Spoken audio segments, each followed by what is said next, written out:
This man sitting across from us is a true super grandmaster, Lenin.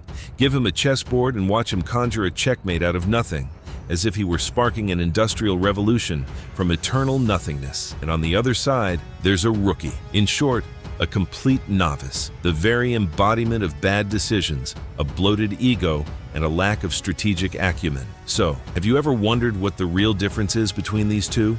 Why does one, convinced he can control all of Europe, find himself cornered in his own stronghold, while the other rules the center of the board with an iron fist?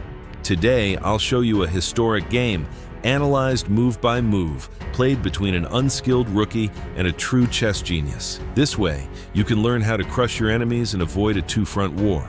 If you're ready, let World War II begin on the chessboard. The rookie, that is, the guy with the bad mustache, is playing with the white pieces. He starts the game by playing e4. With a classic and aggressive opening, he makes his intentions clear. He'll quickly take control of the center of the board. Comrade Lenin, on the other hand, immediately plays the c5 in response. This is one of the most aggressive and rebellious openings that beginners are unaware of. Sicilian Defense. With this move, Lenin takes control of the d4 square. For the mustached man, however, his dream of controlling the center turns into a full-blown nightmare. If you're playing with the black pieces, starting the game with this move will drive your opponent to the brink of a nervous breakdown. You, on the other hand, should enjoy it. Here, White's best move is to promote the knight to f3 and immediately advance the pawn to d4. This way, White can establish control in the center. That is the fundamental rule of the game. Take the initiative, control the board. However, after consulting all his strategic brain cells, the man with the ugly mustache decided to move his pawn to d3. This move doesn't immediately lose the game. However, it is such a passive and short-sighted move that it gives Black enormous control in the center without Black having to exert any effort. When playing as White, you should always apply pressure, especially in the center, to gain more space.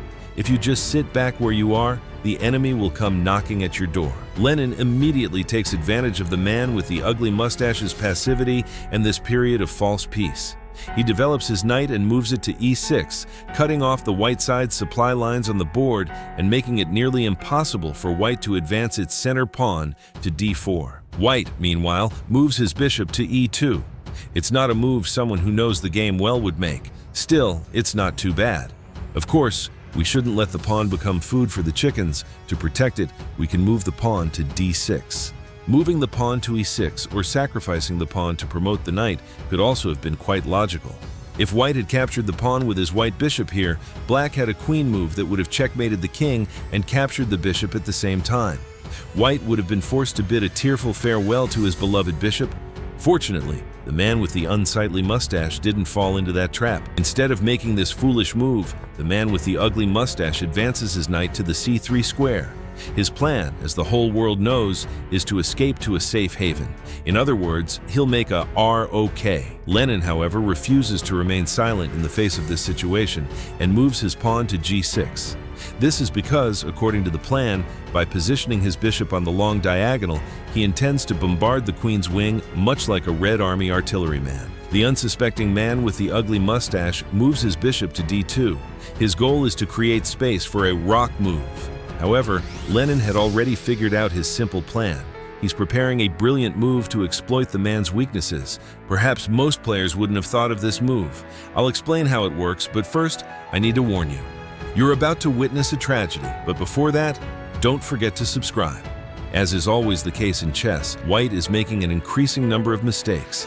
In just a few moves, White, the man with the ugly mustache, will make irreversible mistakes. But don't think that White is losing this game simply because of a single mistake. The problem lies elsewhere. White's position is steadily deteriorating, because if you expand your fronts on the battlefield, you'll lose your troops. With so many fronts, it's only to be expected that you'll suffer a major defeat. Can you imagine leaving 10 unprotected areas on the board? How sensible is that? If your entire army were covering for each other and on the defensive, it wouldn't be very smart to make major mistakes, would it? That's the kind of thing beginners do. Think about the bad guy with the mustache's dire situation in this game. He has 5 different soldiers that no one can protect. He has to defend all 5 of these vulnerabilities at the same time. As the enemy attacks from all sides, his units are scattered and isolated from one another. There's so much room for potential mistakes and disasters. I'm going to give you a military strategy based on one of the most fundamental building blocks of chess. Don't be a bad commander. Always protect your pieces, even if there's no attack. Don't leave them isolated from one another. I hope this serves as a useful lesson for those thinking of invading Russia this winter. Now let's get back to the game where we left off. White had just moved his queen to the d2 square. He needed to do this in order to perform a castling move, but like any skilled player, Lenin had anticipated this and sent his bishop to g7. Lenin aimed his bishop directly at Hitler's king, like a Soviet sniper lying in wait among the ruins of Stalingrad. The white pieces should never have castled here. Perhaps this was just one of the biggest mistakes, because they became an easy target for that crazy bishop. But as you know, a rookie and inexperienced player plays with arrogance. They're impatient and lack vision. Ooh, now I have a safe spot.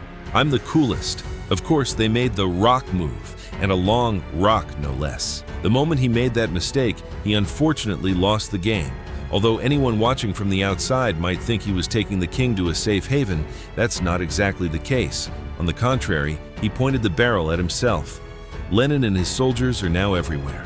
The soldiers of the man with the ugly mustache, however, are far away. Just like on the day the Allies landed in Normandy, when the tank divisions were sleeping on the other side of Paris. And now it's much easier for Black to attack him. Black made the move that any smart player would have made. Showcasing his intelligence, Lenin moved his pawn to b5 and sacrificed it. This is a pawn sacrifice so magnificent that these fools could never understand it. It is the chessboard equivalent of the scorched earth tactic. However, what's truly distressing for White is that this isn't a free pawn. If this pawn is captured, the b-file will remain wide open for Black's rook forever. With so many threats already hanging over the poor White king, an attack from the b-file would trigger unstoppable destruction. It's like a domino effect. White actually needs to move his pawn to d4 to defend his queen with his knight and block Black's bishop.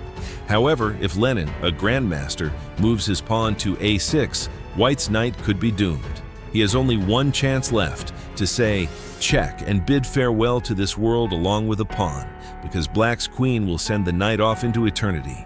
Of course, the foolish White player advances his pawn one step to attack the queen. He imagines he'll survive by blocking the diagonal created by Black's bishop, but that's not exactly how it works. Sometimes in history, you have to sacrifice a regiment to save the entire army. But in this game, even the dumbest person wouldn't want to lose his horse. Maybe he didn't want to sacrifice his favorite general, so he quickly pulled his horse back. But Lenin didn't care, because he wasn't after some simple horse. He was pressing on to carry out his plans. He wanted that king. Lenin sent another soldier onto the board to attack Hitler's knight. If the knight moved, he would capture the pawn. The black-skinned man with the ugly mustache, however, sent his queen to d2 to protect his knight, but he made a big mistake by trying to defend every square at once. But just at that moment, Comrade Lenin made a very clever move. He sent his rook to b2 and destroyed it. Isn't that completely stupid? Of course not. You'll have to keep watching to understand. All of White's defensive lines were wiped out in an instant. The king, in an attempt to survive this devastation on his own, captured the rook on b2. However, Black currently has the right to make only one move. By moving the queen to b4, Black checks the king. If Lenin had made a different move, he would have strengthened his opponent. Let me explain it this way. If Black had moved his queen to b5, no one could have captured it with a knight, because it would have been impossible to clear the way to the king.